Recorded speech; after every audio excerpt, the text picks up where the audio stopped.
Meus queridos irmãos, a paz do Senhor Jesus Cristo a todos. Você está no canal Bíblia de Fato e para nós é um prazer você estar aqui.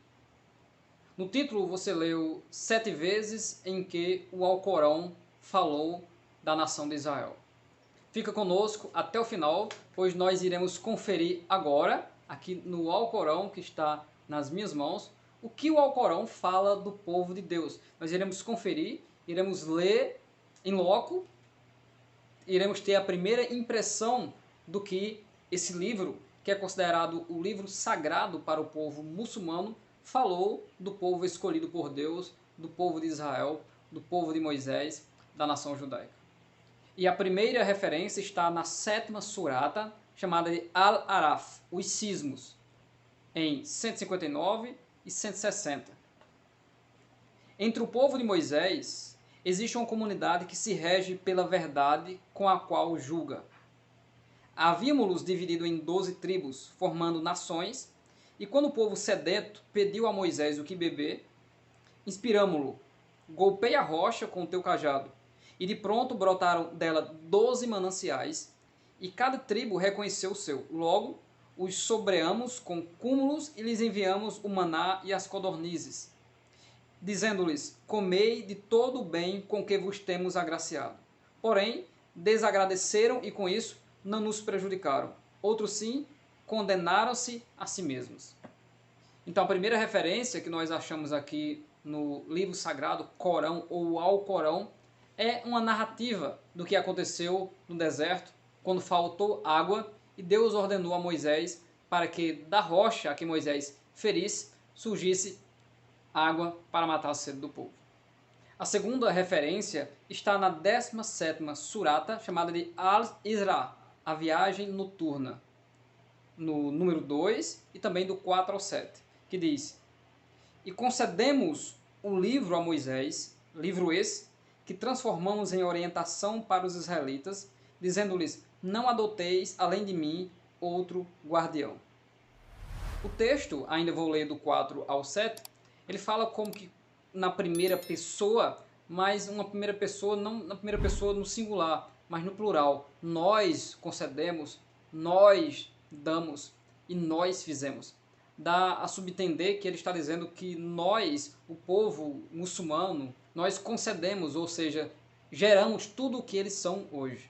Vamos agora ver pela primeira vez o que diz aqui do 4 ao 7.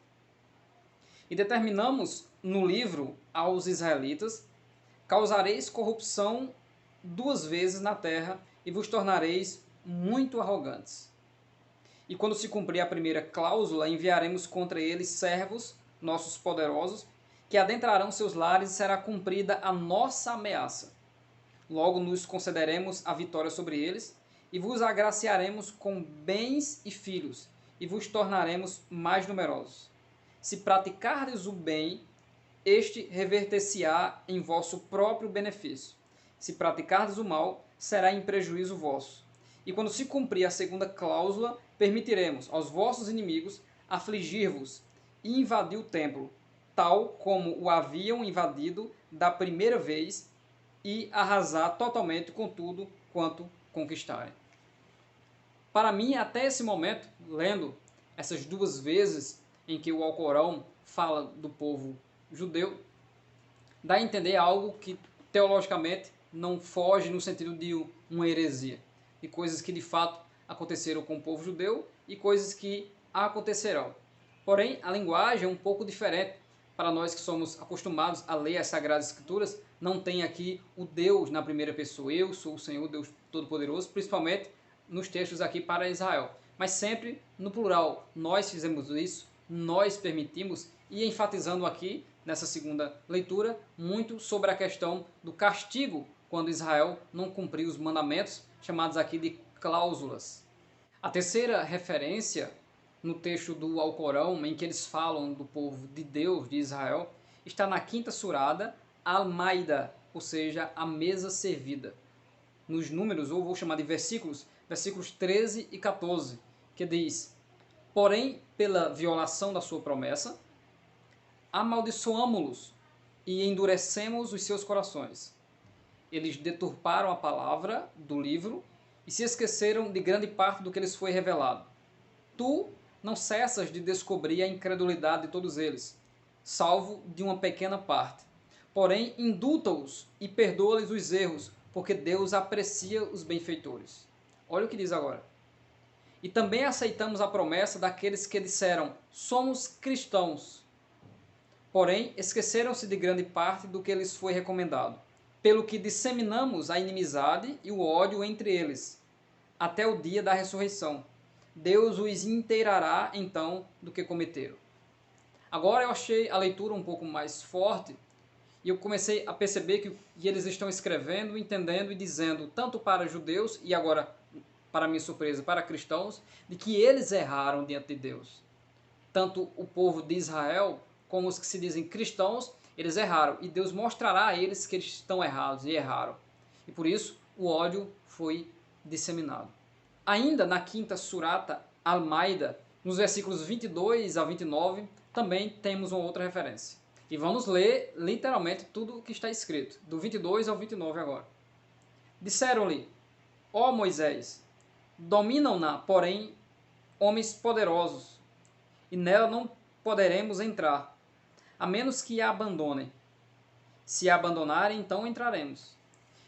E dois tementes, aos quais Deus havia agraciado, disseram, entrai de assalto pelo pórtico, porém, quando logrardes transpô-lo, sereis sem dúvida, vencedores. Confiai em Deus, se sois crentes.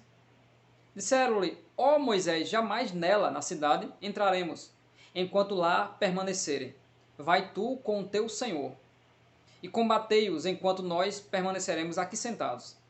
Moisés disse, ó Senhor meu, somente posso ter controle sobre mim e sobre o meu irmão. Separa-nos, pois, dos depravados.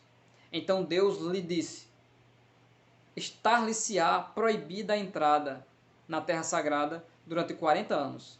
Andarão errantes pela terra, não te mortifiques pela gente depravada. E conta-lhes, ó mensageiro, a história dos dois filhos de Adão, quando apresentaram duas oferendas. Foi aceita a de um e recusada a do outro. Disse aquele cuja oferenda foi recusada, juro que te matarei. Disse-lhe ao outro, Deus só aceita a oferenda dos justos. Ainda os versículos 28 e 29 diz, ainda que levantasses a mão para assassinar-me, jamais levantaria a minha mão para matar-te, porque temo a Deus, Senhor do universo. Quero que arques com a minha e com a tua culpa, para que sejas dos condenados ao inferno, que é o castigo dos injustos. Esse texto, ele cita a falta de fé dos espias em Cades Barneia, diante da terra de Canaã, porém mostra um episódio aqui como que dando testemunho de Caim e Abel, uma parte que não é confirmada pelas Sagradas Escrituras, onde Deus disse que por causa dessa recusa, né, que Caim seria morto. Então, até então nós podemos entender que o Alcorão está aqui bem preocupado em mostrar que esse povo é um povo pecador, como é costume eles usarem esse termo para todas as outras nações que não são do povo árabe, ou seja, que não tem a fé muçulmana. Vamos agora para a quarta referência que o Alcorão faz do povo de Deus. Está na segunda surata Al-Baqarah, ou a vaca, no versículo 40 e também no 47, que diz, ó israelitas, recordai-vos das minhas mercês, com as quais vos agraciei. Cumpri o vosso compromisso, que cumprirei o meu compromisso, e temei somente a mim. Depois, no 47, diz, ó israelitas, recordai-vos das minhas mercês, com as quais vos agraciei, e de que vos preferi aos vossos contemporâneos. São dois textos aparentemente semelhantes, mas mostra a eleição de Deus para o povo de Israel e, consequentemente, aqui, semelhante à Bíblia Sagrada, mostra a questão condicional que as bênçãos de Deus estariam sobre os judeus quando eles obedecessem à vontade de Deus. Então, a preocupação que o Alcorão ele está aqui em relação ao povo de Deus em mostrar que se o povo de Deus obedecesse, Deus estaria com eles, mas também, em especial, que o povo de Deus não obedeceu. Ou seja, eu vejo claramente, sendo a primeira vez que leio esses textos, que há uma tentativa de mostrar que esse povo falhou e faliu. E, na verdade, bíblica, historicamente, nós entendemos que Israel caiu. Mas tanto os judeus como os muçulmanos estão presos em uma aliança passada, que foi transferida e substituída quando o próprio Cristo disse no Salmo 40, e que o autor aos Hebreus escreve no capítulo 10, sacrifícios e oblações não quiseste, mas corpo me preparaste. Retira a primeira e coloca a segunda.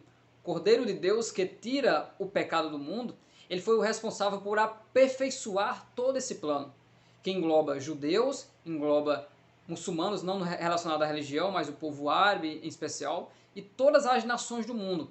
Em Cristo Jesus, todos poderão ter a salvação, arrependendo-se dos seus pecados e vindo após o nosso Senhor e Salvador.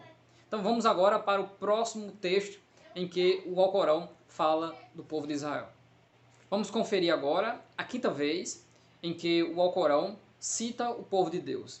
Está na 45ª surata, chamada de Al-Jasiyah, nos versículos 16 e 17, que diz: Havíamos concedido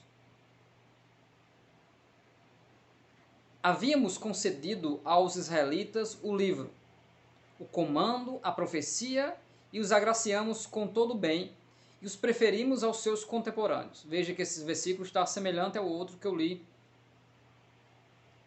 E lhes prescrevemos as evidências, com respeito aos dogmas, porém não discreparam, senão por inveja recíproca, após lhes ter chegado o conhecimento. Em verdade, teu Senhor julgará entre eles, devido às suas divergências no dia da ressurreição. Ou seja, de forma recorrente, nós vemos o acerto de contas com Deus, com o povo de Israel que transgrediu. Ou seja, o dia está preparado de Deus para acertar as contas com o povo. É isso que nós entendemos até esse momento. Então vamos agora para a sexta e depois para a sétima e última vez em que o livro sagrado para os muçulmanos, o Alcorão, cita o povo de Israel. A sexta vez que o Alcorão cita os israelitas está na 20ª surata, chamada de Ta'a, no versículo 80. Diz: Ó israelitas, nós vos salvamos do vosso inimigo e vos fizemos uma promessa do lado direito do monte Sinai. E vos enviamos o maná e as codornizes. Aqui mais uma vez um texto que narra acontecimentos de Deus com o povo de Israel no deserto, em especial nesse período. Não se esqueça de se inscrever no nosso canal e também deixarei aqui na descrição do vídeo as referências que nós buscamos aqui no Alcorão sobre o povo de Deus. Agora nós iremos para a sétima e última vez em que o Alcorão falou aqui do povo de Israel. E a sétima e última vez, na verdade, é um texto que já foi citado em 2ª surata, Al-Baqarah, no versículo 40. E o texto diz: Ó israelitas, recordai-vos das minhas mercês, com as quais vos agraciei. Cumpri o vosso compromisso, que cumprirei o meu compromisso, e temei somente a mim. E os objetivos de nós lermos os textos do Alcorão falando sobre a nação de Israel são os mais variados possíveis. Primeiro, para tirar algum tipo de preconceito, para entender qual seja a visão desse povo em relação a Israel no que tange a escritura e não a atualidade. Nós percebemos que eles consideram esse povo como um povo transgressor ao Deus. Dá para entender que eles colocam o Deus de Israel e o Deus deles como o mesmo Deus, porém Israel estaria como que desprezado ou rejeitado por não terem cumprido os mandamentos e terem blasfemado do livro ainda no período do deserto. Provavelmente substituindo o povo de Deus, Israel, os judeus, por esse povo cujo livro sagrado se chama o Alcorão ou o Corão. Amém? Se você esteve comigo até aqui e se você gostou, não se esqueça de deixar o seu like e também compartilhar. Aos poucos nós iremos buscando e conhecendo um pouco mais também de textos de outros povos e de outras nações, fazendo referência a Deus, ao plano de Deus e ao seu povo. Que Deus seja louvado pela sua vida, confira se você é inscrito e continue conosco em nome de Jesus. Deus abençoe a sua vida.